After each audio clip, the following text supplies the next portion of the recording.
Hey little dreamers! Ready for a magical bedtime adventure? Don't forget to subscribe and hit the bell so you never miss a sleepy tale.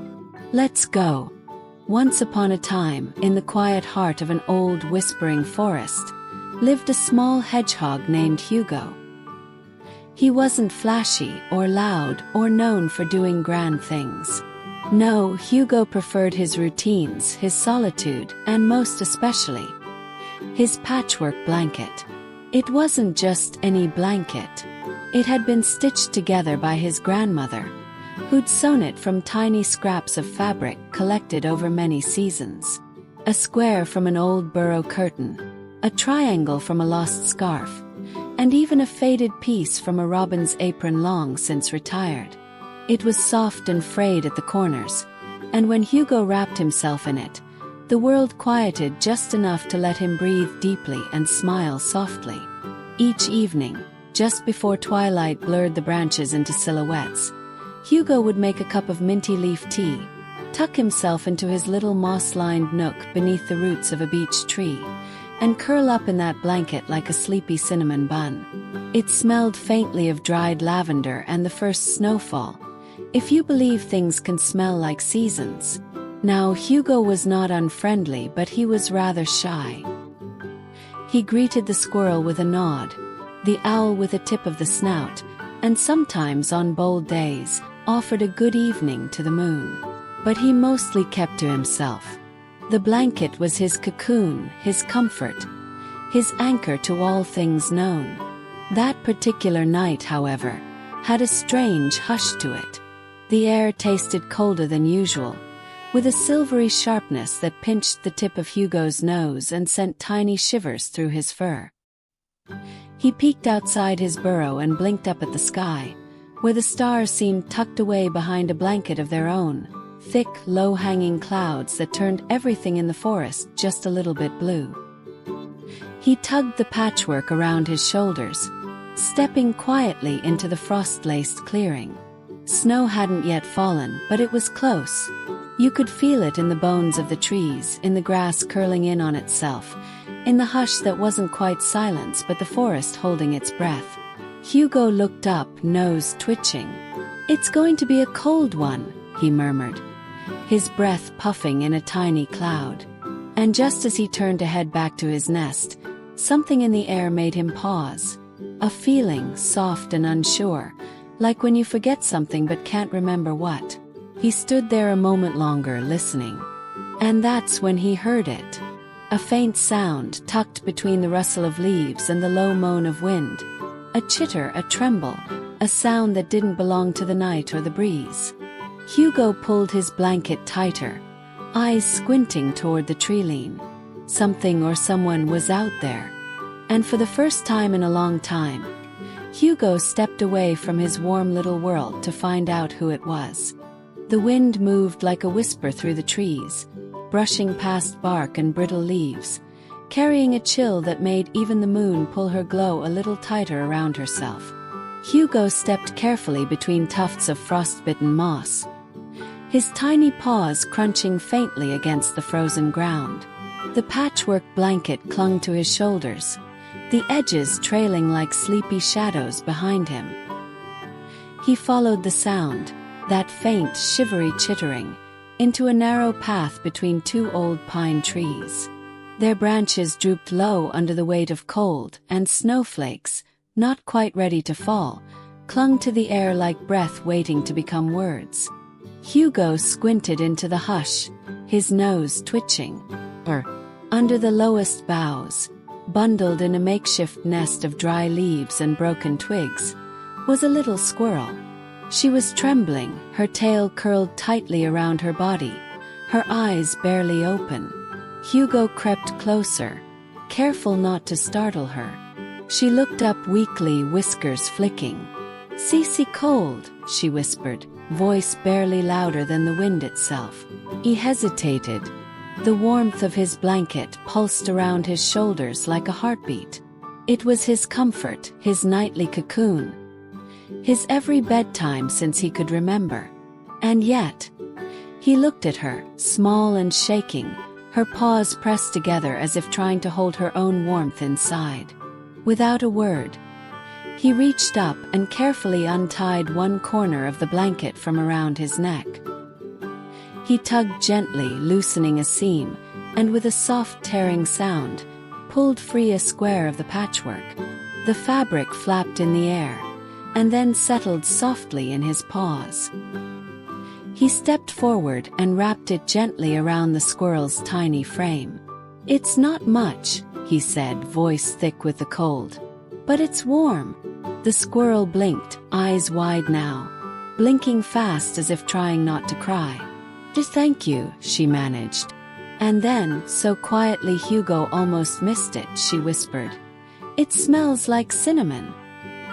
He smiled a little, brushing snow from her brow. "That's the lavender and the fireplace smoke. And maybe a little hedgehog." He stayed there for a while, just sitting beside her in the snow, watching the sky grow deeper with blue. No stars tonight, just a slow stretch of velvet above, and the distant hoot of an owl beginning its evening watch. The squirrel, nestled in her new patch, stopped shivering after a while. Her breathing slowed. She was asleep. Hugo rose slowly, joints stiff from the cold.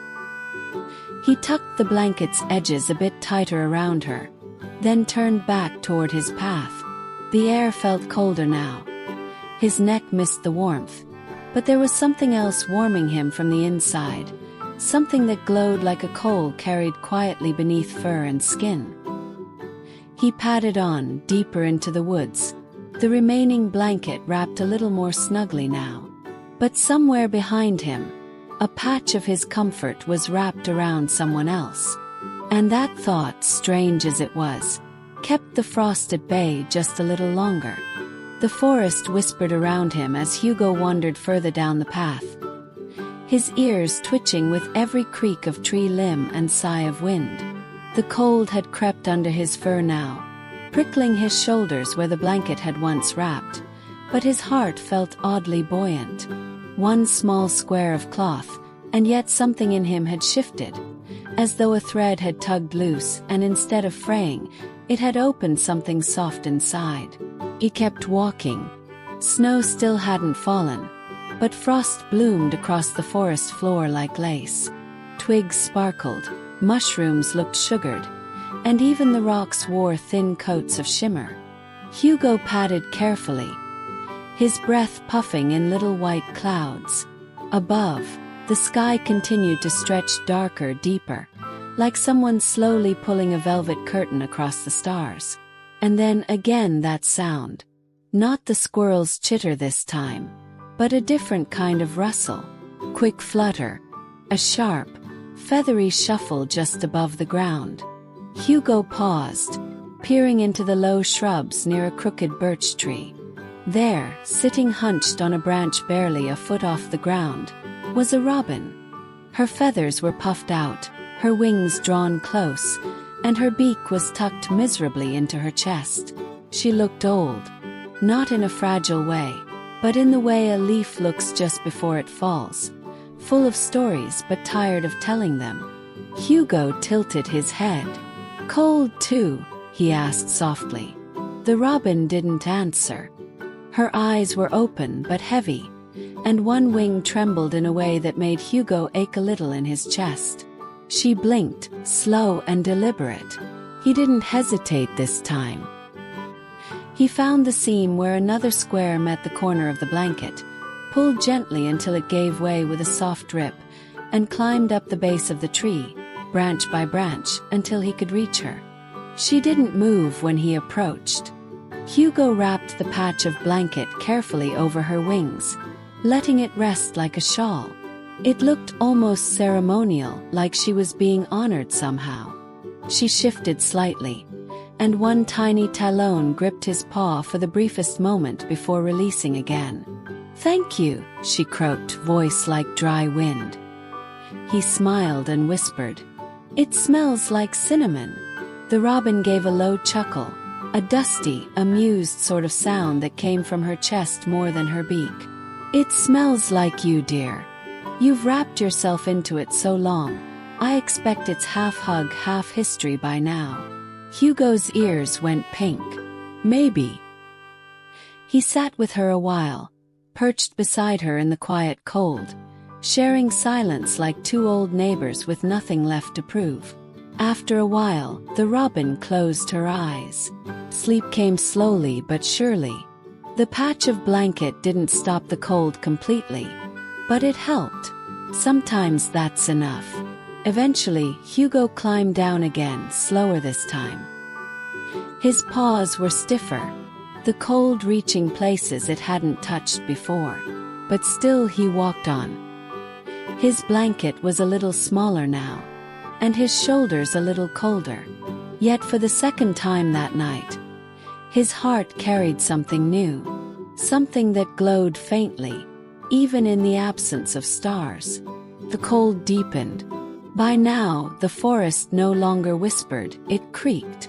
Branches groaned under invisible weight, and the wind hissed low through the hollows. Hugo's nose was numb. His paws stung each time they touched the frozen ground. The patchwork blanket was thinner still, barely enough to cover his back, but his steps did not slow. He had the strange feeling that he wasn't walking blindly anymore, but that the forest was guiding him, leading him somewhere gently like a hand at his back. He followed a winding trail down a slope where the trees gave way to ferns bowed low with frost. The air smelled different here, crisper, wetter. He heard the trickle of moving water, which was odd on such a cold night.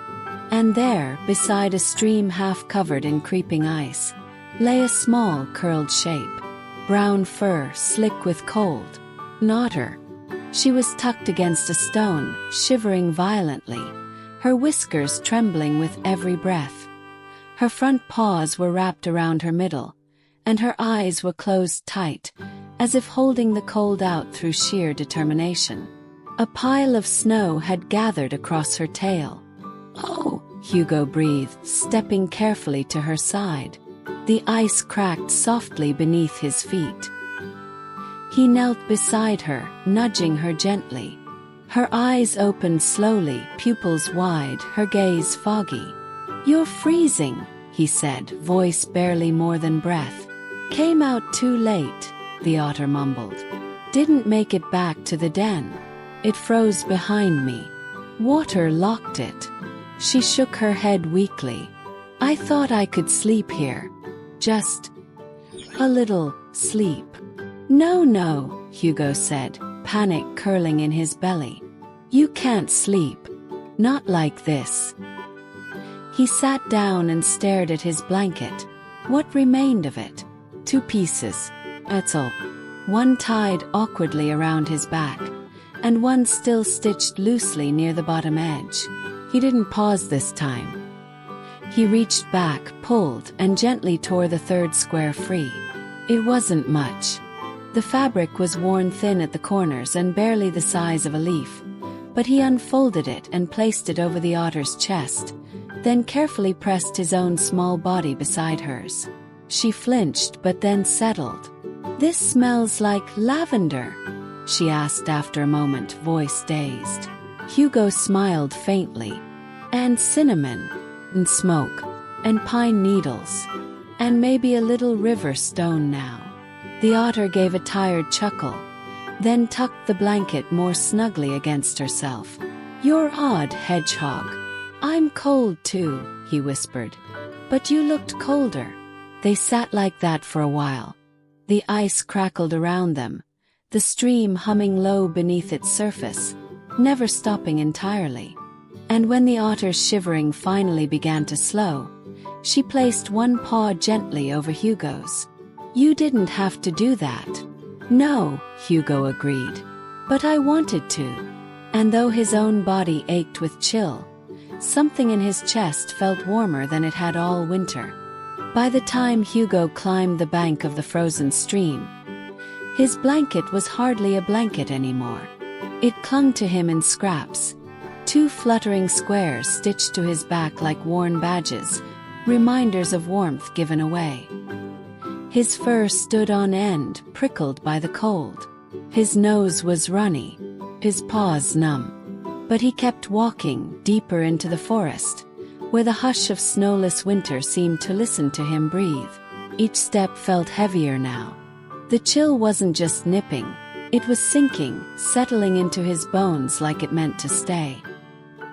His body begged him to turn back, to find his burrow, to wrap himself in the last sliver of warmth and forget the rest. But his feet kept going, and he didn't know why. Not really. He just felt it, there might still be someone else out here. Someone colder than he was. The trail curved between two tall oaks and opened into a small grove, ringed with sleeping trees. It was the quietest part of the forest Hugo had ever known. No bird calls, no wind, no distant howls. Just the faint crunch of his own steps, and the soft flutter of the remaining blanket corners. He paused there, looked around. No animals, no rustling, no sounds of need or sorrow. The silence was absolute. Hugo exhaled slowly. Maybe that was all. Maybe the forest was finished with its cold requests. Maybe he could go home now, crawl into his burrow and... But then he felt it. Not a sound, not a sight, but a strange, sudden emptiness. The kind of cold that didn't come from the air, but from the inside. A hollowness in his back where the full blanket used to be. An ache not of body, but of absence. He shivered, pulling the last loose patch around his shoulders. It barely covered his spine. He walked on, and with every step the wind picked up. Not harsh but persistent. It moved through the branches like someone softly brushing their fingers across a harp. High, distant notes played in the shadows. The trees leaned in. Even the stars, hidden behind clouds, felt like they were watching him walk beneath them. After a while, Hugo stopped. There was nothing ahead. No den, no friend, no creature in distress. Just snowless ground, moon-smeared bark, and his own breath fogging the air in tiny ghosts.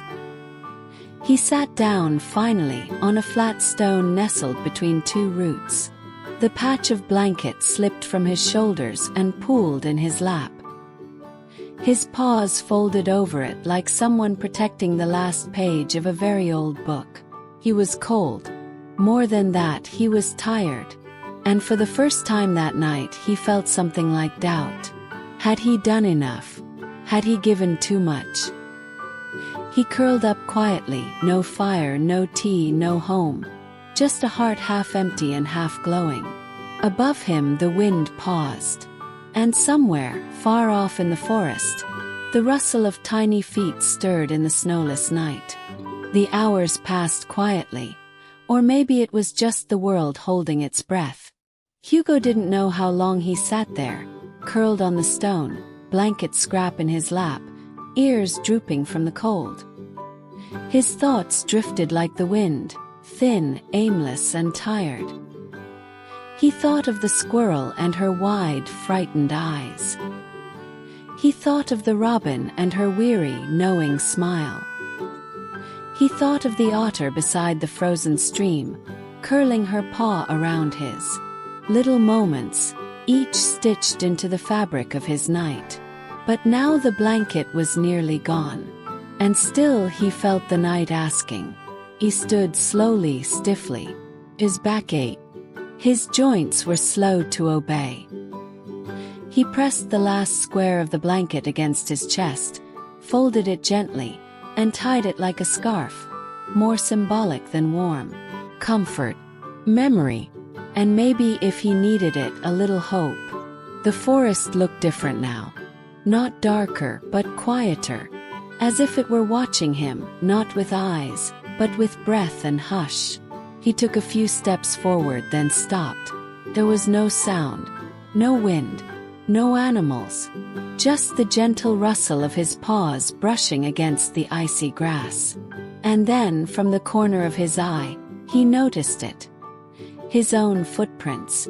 A meandering trail in the frost behind him.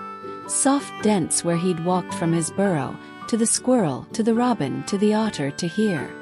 He hadn't looked back until now. The trail was long, and it was missing something. At each place where he'd left a piece of his blanket, a little shape remained. A squirrel tail curled in sleep, a round feathered puff on a branch, a long sleek body nestled near water, each one still wrapped in warmth, each one breathing, resting. Hugo turned to face the dark ahead. There was no one there. He was alone, truly alone now. But somehow it didn't feel like before. It didn't feel lonely. The cold was biting, he couldn't lie. His paws had gone numb again. His quills bristled in protest.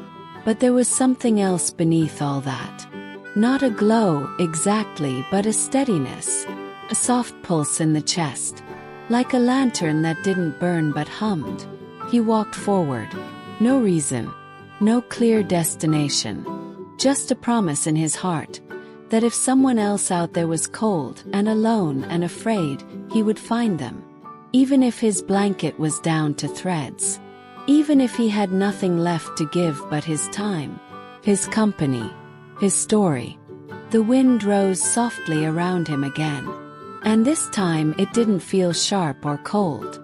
Felt like a sigh. As if the forest were saying thank you. The forest deepened as Hugo pressed forward, paws crunching softly over frozen grass. His breath came slow and visible, rising in little clouds that disappeared just above his snout. The final patch of blanket tied around his neck barely warmed his fur, but he wore it like a medal or maybe a memory of every soft yes he'd given to the night. This part of the forest was unfamiliar. The trees were taller, older, their trunks twisted like tired dancers frozen mid-bough. The ground sloped downward, subtle but steady, and the air began to change. It wasn't colder, but quieter. Like walking through a dream made of frost and wood smoke. And then, without warning, the path stopped. Not because the trail ended, but because Hugo did. He stood still. Because there, in the clearing just ahead, was something he hadn't expected. Nothing dramatic, nothing loud, just a gathering, quiet one. Shapes moved beneath the trees. Not deer, not foxes, but smaller figures. Tiny creatures. Familiar ones. He blinked. Was it the cold? The fatigue? It was the squirrel, peeking from behind a snow-covered stump. Her eyes bright and curious. It was the robin, perched lower than usual. Her feathers still wrapped in the fabric he'd given her. And it was the otter Mira, standing upright now. A green reed twined through her paw like a ribbon. But they weren't alone. All around them, others had gathered. Badgers with blankets slung over their backs, mice carrying thread and twigs, a mole tugging a wooden needle almost too big for his paws. Birds flitted through the air above, weaving something in mid-flight. Even a tiny beetle, shiny and determined, rolled a thimble across the snow like a prize. They were busy, silent but busy. And then he saw what they were making. In the center of the clearing was a frame, twigs bent and lashed into a circle, draped with threads and scraps. Familiar ones, fabric he knew, patterns that had once belonged to his own patchwork. They were stitching, they were sewing, they were making something. A new blanket. For him. He didn't move. He wasn't sure he could. His heart gave a small, surprised flutter like a moth lifting from sleep. The squirrel looked up and called softly, "It's not done yet." "But it's getting there," added Mira, grinning. The robin, from her perch, added, "We saved a corner just for you." Hugo stepped forward, paws slow, breath catching in his throat. He had no words. Only the warmth that surged through him like a fire finally remembering how to burn. The animals parted as he approached, making space for him beside the frame. There was a square of fabric waiting for him. A final patch, blank and open. And in that moment, Hugo realized his giving hadn't made his blanket disappear. It had only made it grow. Hugo stepped closer to the frame, paws crunching gently in the frost, the animals parting like soft waves around him. The clearing smelled faintly of pine sap and thread, a mix of nature and care. He didn't speak, couldn't really. His heart felt too full, too wide in his chest. The robin fluttered down beside him, carrying a piece of thread in her beak, and Mira nudged a tiny cushion of moss toward his feet. "Sit," she said gently. "You've walked far enough for one night." So he did, carefully, lowly, like someone sinking into a dream they weren't sure they deserved. The animals resumed their work, each one threading, knotting, weaving, paw to paw, wing to wing. Their movements weren't rushed nor perfect, but they were deliberate. Every piece of Hugo's old blanket was being restitched, not just returned but reborn. Around the frame, scraps of other fabric appeared too. A fox contributed a corner of her old scarf. A badger added a faded sleeve from a winter coat. A mole offered up a piece of mushroom cap he'd once used as a pillow.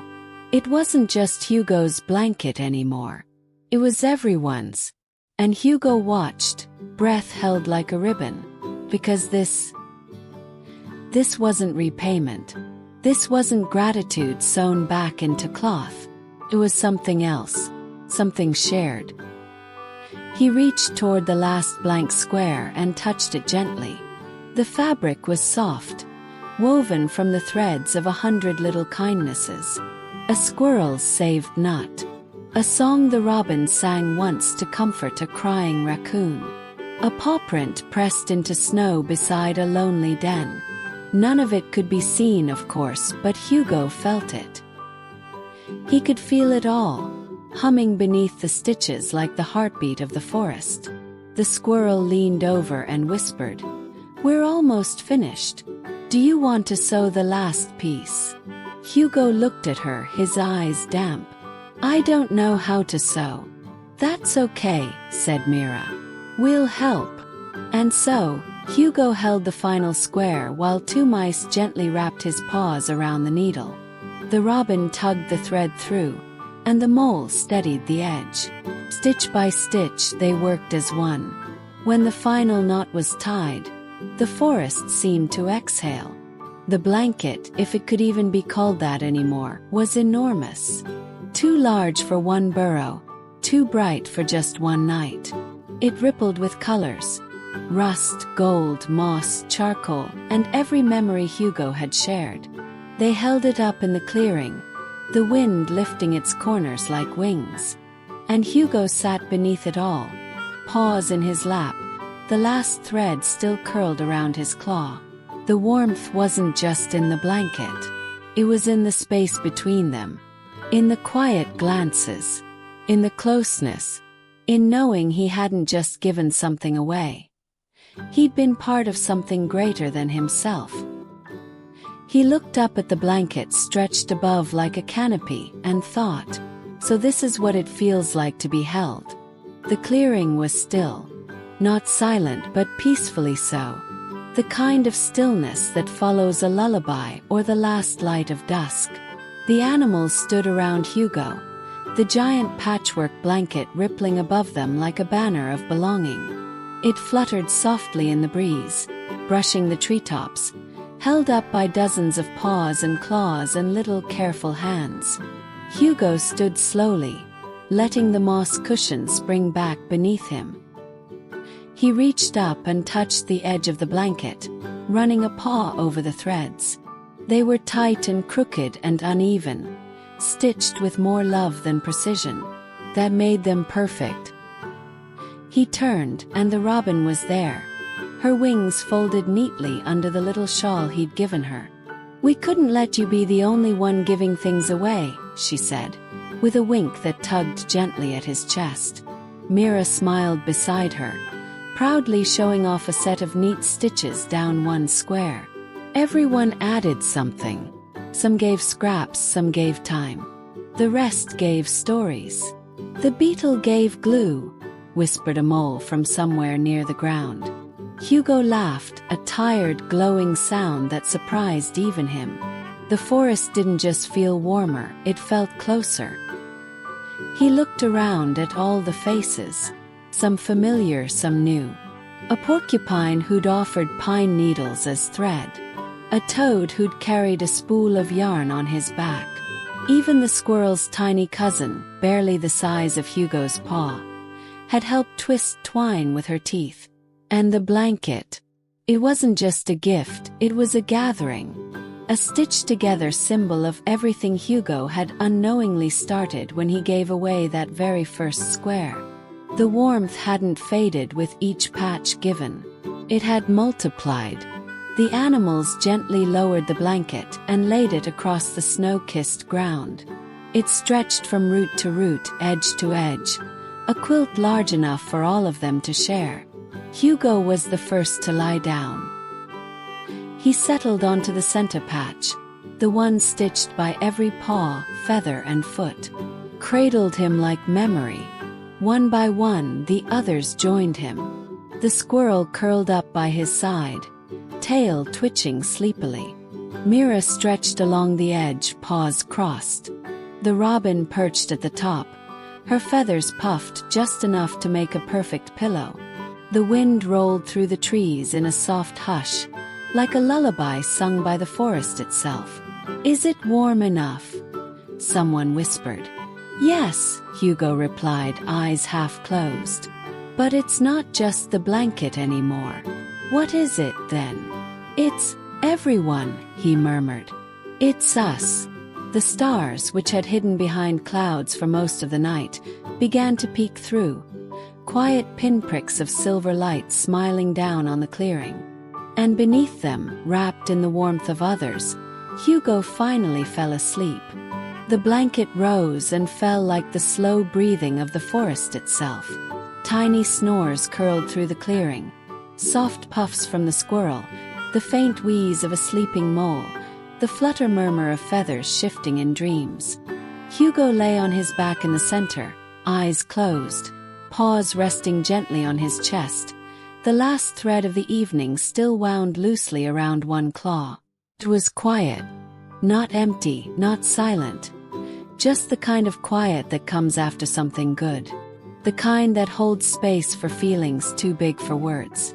The kind that arrives when you've done something hard and kind and true. Around him, the animals didn't speak, but their closeness said everything. Tails touching backs, whiskers brushing fur, paws tucked gently beneath neighbors. The blanket stretched across them all, holding them together not just in warmth, but in meaning. It was patchwork, yes, but also promise. And Hugo, he'd given away his blanket, square by square, not because he had to, not even because he wanted praise or thanks, but because something in him said there is enough. And it turned out there was more than enough, because now, wrapped in a blanket sewn from old scraps and new memories, Hugo understood something he never had before. That true warmth isn't something you keep, something you pass on. He opened his eyes briefly, just to peek. The stars were out in full now, scattered in thick, glittering dust across the sky. The trees above looked softer somehow, their bare branches reaching gently over the clearing like guardians.